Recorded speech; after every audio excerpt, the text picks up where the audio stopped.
Olá, bem-vindo a mais um vídeo. Eu sou Adolfo Clair e você está no meu canal. Bom, vídeo de hoje eu quero responder a seguinte indagação. Precisamos de uma tradução da Septuaginta em língua portuguesa. Então, peço que você se inscreva no canal, assine as notificações, acompanhe esse vídeo até o final e não se esqueça de olhar na descrição do vídeo que você encontrará um curso de teologia, um bacharel em teologia por R$ 200 o curso todo e um bacharel também, um link de um bacharel, de um curso de exegese. Então, roda a vinheta e te espero lá no final do vídeo.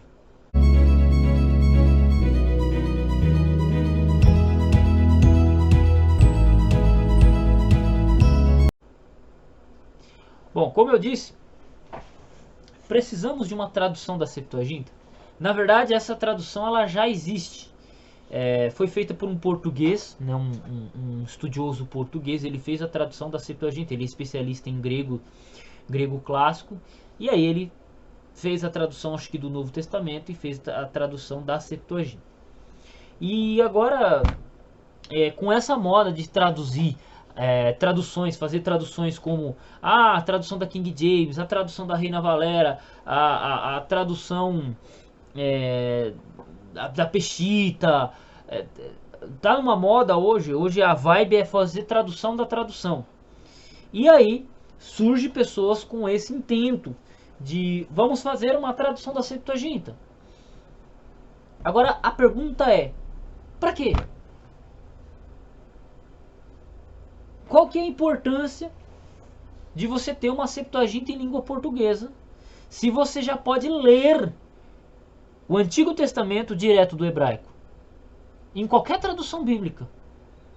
Para que fazer uma tradução da Vulgata para a língua portuguesa se você já tem tradução que são direto do hebraico, que já vem direto do hebraico e do grego do Novo Testamento? Para que você vai fazer uma tradução da Vulgata Latina? Para que você vai fazer uma tradução da Septuaginta? Para quê?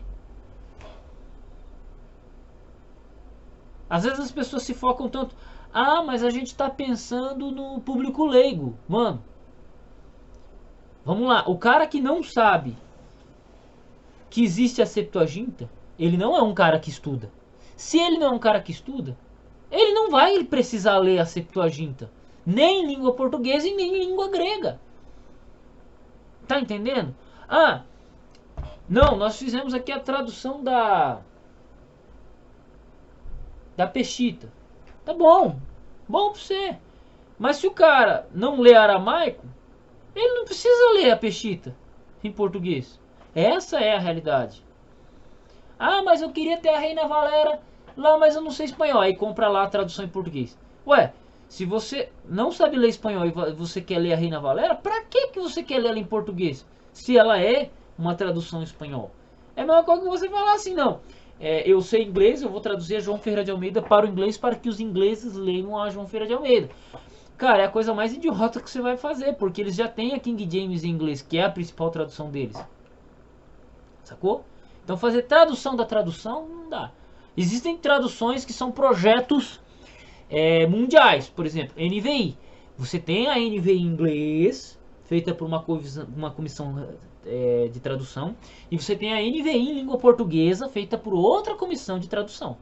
Assim como você tem a Bíblia de Jerusalém, que ela é uma Bíblia que foi feita lá na França primeiro, e depois você tem outra comissão revisora no Brasil para traduzir o texto bíblico, mas as notas de rodapé são traduzidas do francês, por isso que ela leva o nome de Bíblia de Jerusalém. Então você tem traduções nesse sentido. Agora, traduzir daquela Bíblia para essa Bíblia, não há necessidade, porque a gente já tem Bíblias baseadas na língua original.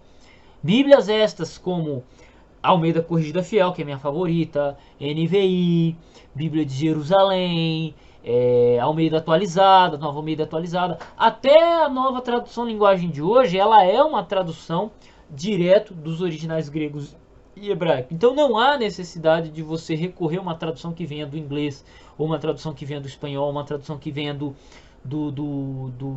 da língua siríaca, né, que é um dialeto aramaico, no caso da Peshitta, da Vulgata Latina, entendeu? Então não há necessidade de você fazer isso.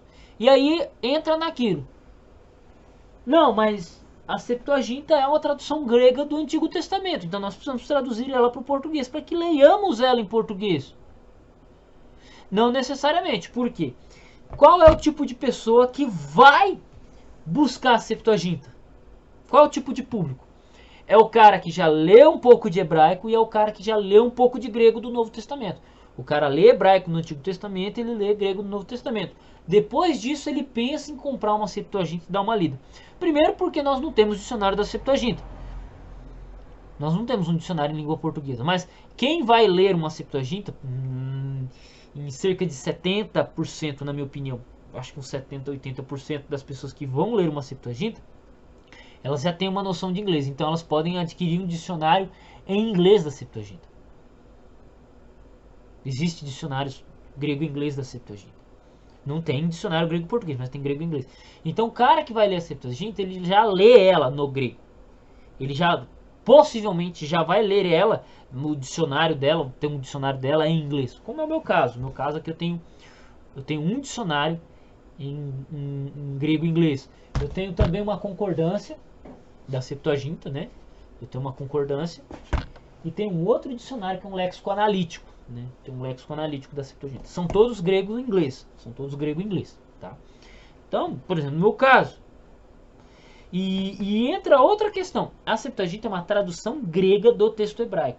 Se ela é uma tradução do hebraico, ela já é uma tradução. Então, olhar para a Septuaginta quando vai se fazer uma tradução bíblica é só para entender como aquele texto passou pelo processo de tradução. Então, por exemplo, algumas vezes eu recorro à Septuaginta e recorro também à Vulgata Latina. Para traduzir o texto? Não. Para entender como ele foi traduzido, para entender como ele foi entendido naquele período. Agora, para isso eu preciso fazer uma tradução em língua portuguesa? Não. Porque para eu fazer esse processo, eu leio o texto em hebraico, eu leio o texto em grego do Novo Testamento, mas eu leio o texto em hebraico do Antigo Testamento. Para eu pensar em olhar para uma Septuaginta, é só num caso muito raro, muito específico, muito... Então, fazer uma tradução como uma tradução Almeida Corrigida Fiel da Septuaginta eu acho completamente desnecessário. Adolfo, mas e se fosse um interlinear da Septuaginta? O texto da Septuaginta e uma tradução interlinear da Septuaginta. Opa! Aí a conversa já é um pouquinho melhor. Por quê?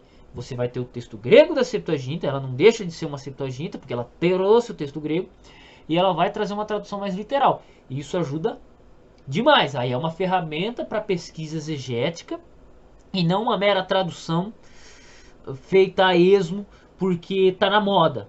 Mas o interlinear da Septuaginta, eu acho que ele é muito relevante. Porém, antes... Apesar que já temos o interlinear completo da Cidade Bíblica do Brasil, né, do interlinear hebraico, né, que é uma coleção grande. Então já temos o interlinear hebraico, então sim, o interlinear da Septuaginta seria de certa forma relevante para nós. E também, vamos lá olhar, nós não temos um dicionário da Septuaginta, então talvez um interlinear ele supra muito da nossa necessidade de um dicionário por enquanto. Isso eu tenho falado aqui no YouTube, mas não tenho sido ouvido. Já tenho perguntado para algumas pessoas que trabalham com tradução de obras de teologia, mas ninguém está nesse projeto de traduzir um dicionário, de projetar um dicionário específico da Septuaginta. Então talvez um interlinear da Septuaginta será muito relevante para o público brasileiro. Mas uma tradução, uma mera tradução da Septuaginta do texto grego para o português eu não acho relevante. E já existe, né? Acho que é de um cara chamado Lourenço, não, acho que é por aí. Eu sei que é um português, eu acho que eu mandei uma mensagem no Face uma vez para ele, porque eu usei o artigo que ele postou no Face, num vídeo meu. Então essa é a minha opinião. Essa moda de ficar traduzindo tradução da tradução, eu acho desnecessária. Um interlinear da Septuaginta seria relevante? Sim. De muita valia. Ajudaria muito na pesquisa daquele cara que não lê muito bem o grego, ou aquele texto que você está com dificuldade de comparar com o texto hebraico, então você acaba olhando no interlinear, então, para uma pesquisa mais rápida. Então, auxiliaria demasiadamente bem os acadêmicos, os estudantes do Antigo Testamento, seja em grego ou seja em hebraico, para comparar uma tradução ou outra. Seria então extremamente relevante. Agora, só uma tradução sem o texto grego, sem ser um interlinear, sem ter um dicionário, aí, meu amigo, aí eu acho que já não é uma coisa tão necessária o que a gente sinta falta. Eu mesmo não sinto falta. Eu preciso de uma tradução da Septuaginta. Não. Precisamos de um dicionário em língua portuguesa. Precisamos de uma concordância. Precisamos até talvez de um interlinear, seria relevante, mas eu acho que não teria um público tão grande. Mas teria sim, porque o cara já comprou o Antigo Testamento em hebraico, já comprou o Novo Testamento em grego, então ter um interlinear do Antigo Testamento em grego, português, seria assim, não é uma coisa inútil, é uma coisa que ajudaria bastante. Agora, eu tenho aqui a tradução da Septuaginta em língua portuguesa. Bom pra você, velho. Porque o que me interessa na Septuaginta é o aparato crítico. O que me interessa é a tradução, né? E o aparato crítico. A sua Septuaginta vai ter? Porque se não tem... E mesmo que tenha, não pode até ser uma escolha errada do tradutor. Entendeu? Então essa é a dificuldade que eu encontro de achar uma maneira de fazer alguma coisa com a Septuaginta que seja relevante. Duas coisas que podem ser feitas ainda é um dicionário que necessitamos da Septuaginta específico, um léxico, dicionário da Septuaginta, e talvez, pensando muito, carecendo muito, um interlinear. Acho que passou disso, acho que já é, não é que seria perca de tempo, mas eu vou fazer uma tradução aqui do desnecessário. Vou fazer uma tradução baseada na Septuaginta, desnecessário. Se não for interlinear, é desnecessário. Se pensando bem, depois de um dicionário, depois de um interlinear ou depois de um dicionário, uma concordância da Septuaginta. Mas antes de pensar em uma concordância da Septuaginta, nós temos que pensar numa concordância do texto hebraico, do Antigo Testamento. Nós precisamos de uma concordância do Antigo Testamento em hebraico e nós precisamos de uma concordância, um relançamento de uma concordância do Novo Testamento, como essa. Eu tenho, mas ela já é uma obra que você não acha fácil.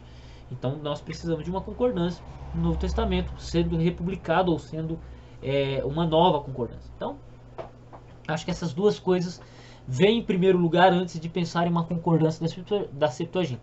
Acho que para ontem, na Septuaginta, é de fato um léxico, um dicionário léxico. E talvez, assim, meio a meio, um interlinear em língua portuguesa. Acho que seria isso. Essa é a minha opinião acerca desse assunto. Antes de finalizar esse vídeo, peço que você se inscreva no canal que vai aparecer aqui, porque ele é o canal, meu canal reserva. Então se inscreva lá e assine as notificações, beleza? Tamo junto, campo de batalha. Eu sou Adolfo Clair e fique com Deus.